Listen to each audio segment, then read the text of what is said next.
प्रियजनों, राधे राधे, जय श्री कृष्णा। मैं हूं चाणक्य राज भारद्वाज और आप देख रहे हैं राशि ज्योतिष, दर्पण मन का, सुख जीवन का। प्रियजनों, देवताओं के गुरु गुरुदेव बृहस्पति कर रहे हैं राशि परिवर्तन, और ये राशि परिवर्तन करेंगे 1 मई 2024 को दोपहर 2:29 पर। देवगुरु बृहस्पति राशि परिवर्तन करते हुए जिस राशि में प्रवेश करेंगे प्रियजनों, वह है दैत्य गुरु शुक्राचार्य की स्वामित्व वाली राशि वृषभ राशि। 12 वर्षों के बाद यह संयोग बन रहा है जब वृषभ राशि में देवगुरु बृहस्पति गोचर करेंगे।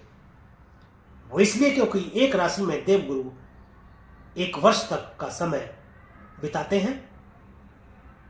देवगुरु बृहस्पति सौरमंडल का सबसे बड़ा ग्रह है और विस्तार करने के लिए जाना जाता है।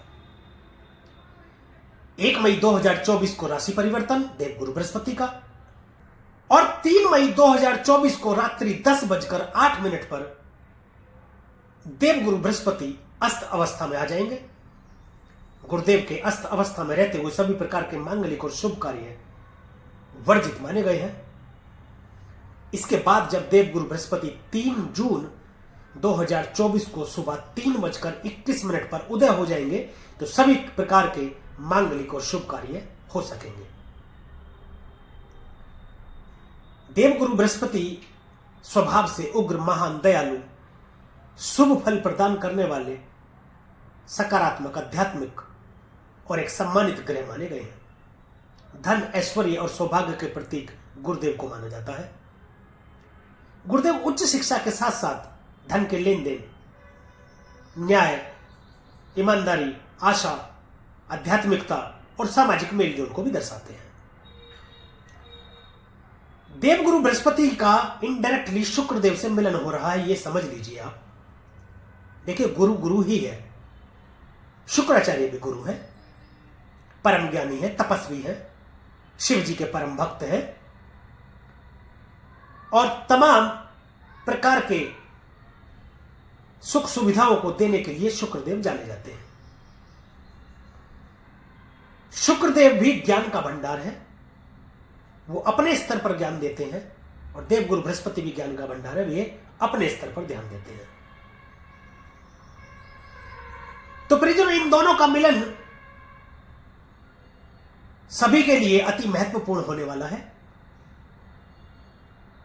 देवगुरु बृहस्पति के इस गोचर का 12 राशियों पर क्या प्रभाव रहेगा, इसी विषय पर मैं विस्तार से चर्चा कर रहा हूं। और इस विषय में विस्तार से चर्चा करते हुए आज जिस राशि के विषय में मैं चर्चा करूंगा प्रियजनों, वह है कुंभ राशि। मैं बता दूं, मेरा यह गोचर फल लग्न और चंद्र राशि दोनों पर ही आधारित है, दोनों ही इसको देख सकते हैं। और स्पष्ट इसको कर दूं कि आपकी जन्म कुंडली के पहले घर या पहले भाव में यदि 11 नंबर लिखा हुआ है तो आपकी कुंभ लगन बनती है, और यह वीडियो आपके लिए है। यदि आपकी जन्म कुंडली में किसी भी घर या किसी भी भाव में चंद्रमा विराजमान है और वहां पर 11 नंबर लिखा हुआ है तो आपकी राशि कुंभ बनती है, और यह वीडियो आपके लिए भी है। तो प्रियजनों, कुंभ लगन और कुंभ राशि के जातक मेरे साथ बने रहिएगा अंत तक, क्योंकि मैं बताऊंगा विस्तार से देवगुरु बृहस्पति के गोचर का प्रभाव क्या रहेगा आपके ऊपर। साथ ही वीडियो के अंत में मैं कुछ ऐसे उपाय भी बताऊंगा जिनके माध्यम से आप गुरुदेव की अशुभता को कुछ हद तक शुभ भी कर सकते हैं और शुभता को कुछ हद तक बढ़ा भी सकते हैं। तो चलिए प्रियजनों, शुरू करते हैं, देर नहीं करते। आपकी राशि से जो देवगुरु बृहस्पति गोचर करेंगे वह करेंगे चतुर्थ भाव में। पहली बात तो यह कि चतुर्थ भाव में वृषभ राशि बनी है, यह बहुत अच्छा है। संपूर्ण सुख की प्राप्ति यदि देखनी हो तो हम चतुर्थ भाव से देखते हैं।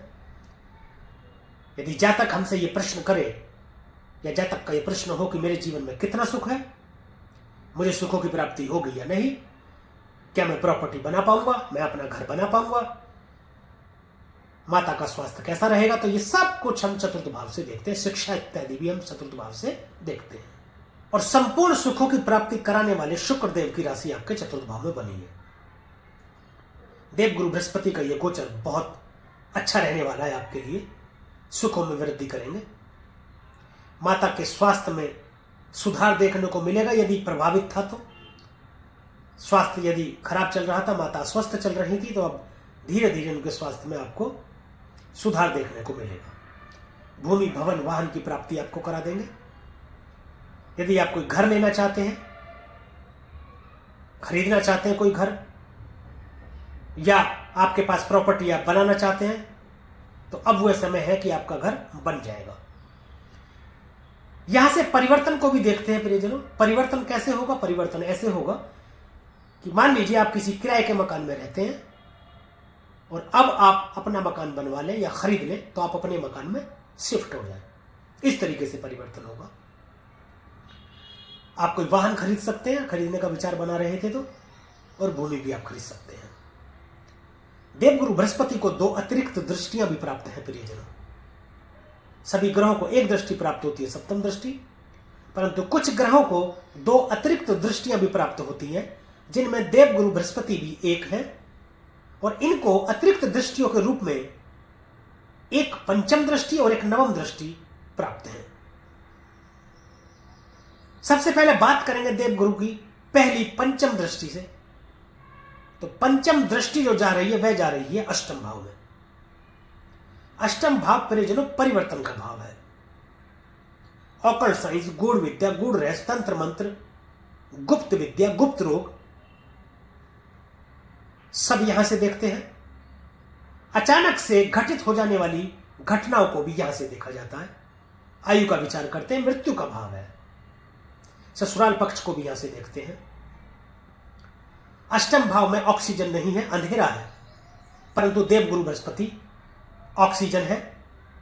दृष्टि डालेंगे तो इस जगह को ऑक्सीजन से भर देंगे। यह बोले कि नई जान देंगे। ज्योतिष विज्ञान की तरफ आपका रुझान हो सकता है। धार्मिक पुस्तकें पढ़ना, धार्मिक विषयों पर जानकारी प्राप्त करना, ऐसे गुरु की तलाश हो सकती है आपको, जो आपको ज्योतिष विज्ञान के बारे में या गूढ़ विद्या, गूढ़ रहस्य और तंत्र मंत्र के ज्ञान के बारे में शिक्षा दे सके। और अधिक संभावना है कि इस दौरान अचानक से आपको कोई गुरु मिल भी जाएगा जो आपको इस विषय में शिक्षा देगा, और आप एक अच्छे ज्योतिषी बनकर के भी आ सकते हैं। अचानक से कोई बहुत बड़े धन लाभ की भी प्राप्ति आपको हो सकती है। ऐसा धन जो आपने कमाया नहीं है। वह आपके बड़े बुजुर्गों द्वारा कोई प्रॉपर्टी हो सकती है, या कोई जमा धन हो सकता है जिसके विषय में आपको अचानक से पता लगे। अचानक का कारण भी अष्टम भाव होता है। निवेश में आपको थोड़ा नुकसान होने की संभावना दिख रही है, सोच समझ करके करें, उसमें सावधानी रखें। पैसों के लेन देन के संबंध में ससुराल पक्ष से थोड़े तनाव होते दिख रहे हैं। कोई गुप्त रोग की भी संभावना है। हो सकता है कोई ऐसा रोग जिसके विषय में आप अनजान हो और अचानक से आपको पता चले कि आपको यह गंभीर रोग है। यदि ऐसा कुछ आप महसूस कर रहे हैं तो उसकी जल्दी ही जांच करा लें और फिर उपचार भी करा लें। वैसे तो देवगुरु बृहस्पति खुद ही एक बहुत बड़े उपचारक है, हीलर है। कुछ भी गलत आपकी जन्म कुंडली में हो रहा होता है तो गुरु ही अपना दायित्व समझते हैं कि उसको ठीक कर दे, और ठीक करते भी हैं। गुरुदेव की सप्तम दृष्टि दसम भाव में जाएगी। कर्म स्थान, कर्म का भाव, कर्म का वह भाव प्रियजनों जहां आप जाकर के कर्म करते हैं अपने जीविकोपार्जन के लिए। चाहे आपने वो कार्यालय बना रखा हो वहां पर, चाहे आपने फैक्ट्री बना रखी हो, चाहे आप नौकरी करते हो, इवन कुछ भी करते हो अपने जीविकोपार्जन के लिए, वह स्थान कर्म भाव कहलाता है और वह स्थान दसम भाव है। पिता का स्थान है। व्यापार को भी देखते हैं, यहां से राजनीति का भी भाव है। राजनीति में कोई बहुत बड़े पद की प्राप्ति है, बड़ी उपलब्धि आपको मिल सकती है। एक बड़ी जिम्मेदारी भी आपको दी जा सकती है। पदोन्नति आपको हो सकती है। यदि आप किसी नौकरी में हैं और आप पदोन्नति चाहते हैं या किसी ऐसी जगह पर पदोन्नति चाहते हैं अपनी इच्छा अनुसार, तो वह पदोन्नति आपकी हो सकती है। वेतन में भी वृद्धि हो सकती है। गुरुदेव विस्तार करते हैं ना, तो वेतन का भी विस्तार करेंगे, व्यापार का विस्तार करेंगे, व्यापार को बढ़ा देंगे। विदेशों से व्यापार को जोड़ सकते हैं जिससे आपको अधिक लाभ की संभावनाएं बढ़ जाएंगी। पिता से मधुर संबंध रहेंगे आपके, परंतु इस दौरान आप में कामुकता बढ़ जाएगी। थोड़ा सा। तो अवैध संबंध थोड़ा इग्नोर करें, अवैध संबंध स्थापित ना होने पाए इसका विशेष ध्यान रखें, अन्यथा आपके दाम्पत्य जीवन में थोड़ी सी कड़वाहट आ सकती है। अपने आचरण को ठीक रखें तो गुरुदेव अच्छा परिणाम देंगे। प्रियजनों, नवम दृष्टि देवगुरु बृहस्पति की 12वें भाव में जाएगी। 12वां भाव व्यय का भाव है, खर्च का भाव। विदेश का भी भाव है, विदेश यात्रा आपको करा सकते हैं। सैया सुख का है, दाम्पत्य जीवन मधुर होगा, विवाह के योग बनते, शीघ्र विवाह के योग बनते, प्रेम विवाह भी आपका हो सकता है। शुभ कार्यों पर खर्च हो सकता है। आपका विवाह होगा तो विवाह पर खर्च होगा तो वह शुभ होगा। संतान प्राप्ति आपको हो सकती है, जिसके चलते आपको हॉस्पिटल में एडमिट होना पड़ सकता है, यदि आप महिला हैं तो। यदि आप पुरुष हैं तो आपकी पत्नी को एडमिट होना पड़ सकता है, जिससे आपके घर में एक नन्हे मेहमान का आगमन होगा, उस पर खर्च होगा तो शुभ खर्च होगा। अवैध संबंधों के चलते किसी मुकदमेबाजी में आप फंस सकते हैं, तो यह नकारात्मक खर्च भी होगा। इस पर आपको ध्यान देने की जरूरत है। व्यापार के लिए यदि विदेश यात्रा करेंगे तो उसमें लाभ के संकेत आपको दे रहे हैं। देखिए, व्यापार में जब तक आप कुछ डालेंगे नहीं तो निकालेंगे कैसे? व्यापार में तो लगाएंगे तभी तो फायदा होगा, तभी तो लाभ होगा। मान लीजिए आप विदेश यात्रा करते हैं, उस पर आपका खर्च होता है, अभी व्यय का भाव है, खर्च तो करा ही रहा है, तो खर्च आपका व्यापारिक दृष्टि से सही हो रहा है। कि मान लीजिए आपका 1 लाख खर्च होता है और वहां से आपको 1.5 लाख की प्राप्ति होती है, तो 50,000 रुपये आपकी आमदनी हो गई और आपका लाभ हो गया, तो यह शुभ खर्च माना जाएगा। देवगुरु बृहस्पति के गोचर का यह था प्रभाव परिजनों कुंभ राशि और कुंभ लग्न के जातकों के लिए। अब कुछ उपायों की बात कर लेते हैं। आपकी राशि के स्वामी शनिदेव बने हैं, शनिदेव की आराधना करें।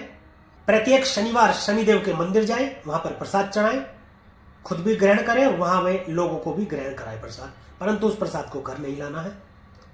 विष्णु सहस्त्र नाम का पाठ करें, उत्तम फलों की प्राप्ति होगी। यदि समय अभाव के कारण पूरा पाठ रोजाना नहीं कर सकते तो जितना कर सकते हैं उतना करें। अगले दिन फिर वहां से शुरू करें जहां आपने छोड़ा था, तो साल भर देवगुरु बृहस्पति के अच्छे परिणाम आपको मिलते रहेंगे।